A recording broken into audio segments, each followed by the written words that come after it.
Capítulo 9 da intervenção dos espíritos no mundo corporal. Tópico: convulsionários. Pergunta 481 a 483. Desempenham os espíritos algum papel? Pergunta 481.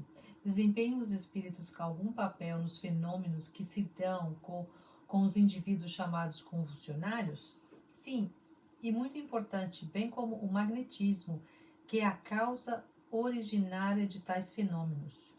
O charlatanismo, porém, os tem a miúde explorado e exagerado, de sorte a lançá-los ao ridículo. A. De que natureza são, em geral, os espíritos que concorrem para a produção dessa espécie de fenômenos? Pouco elevada, supõe-se que espíritos superiores se deleitem com tais coisas. Pergunta 482. Como é que sucede entender-se subitamente a toda uma população o estado anormal dos convulsionários e dos que sofrem de crises nervosas? Efeito de simpatia. As disposições morais se comunicam muito facilmente em certos casos. Não és tão alheio aos efeitos magnéticos, que não compreendas isto, e a parte que alguns espíritos naturalmente tomam no fato por simpatia com os que o provocam. Entre as singulares faculdades que se notam nos convulsionários, algumas facilmente se conhece de que numerosos exemplos oferecem o sonambulismo e o magnetismo, tais como, além de outras, a insensibilidade física, a leitura do pensamento, a transmissão das dores por simpatia, etc. Não há, pois, duvidar de que aqueles em quem tais crises se manifestam estejam numa espécie de sonambulismo desperto, provocado pela influência que exercem uns sobre os outros. Eles são ao mesmo tempo magnetizadores e magnetizados inconscientemente. Pergunta 483. Qual a causa da insensibilidade física que se observa em alguns convulsionários, assim como em outros indivíduos submetidos às mais atrozes torturas?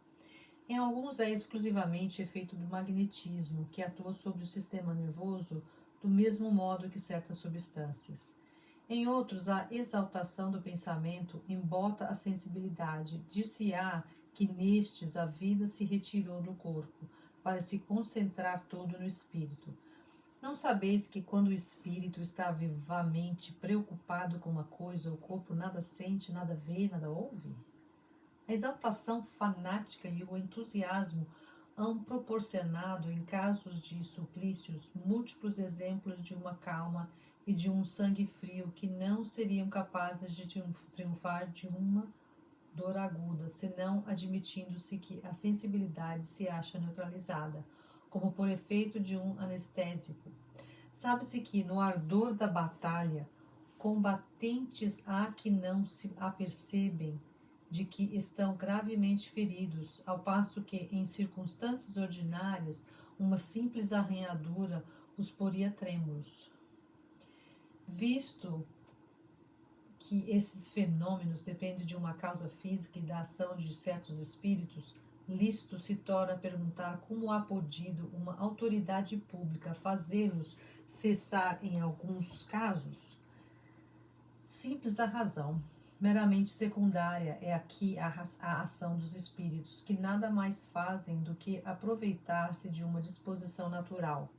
A autoridade não suprimiu essa disposição, mas a causa que a entretinha o exaltava.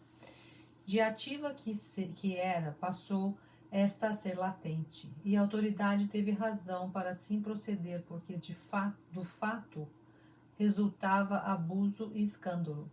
Sabe-se, ademais, que semelhante intervenção nenhum poder absolutamente tem quando a ação dos espíritos é direta e espontânea.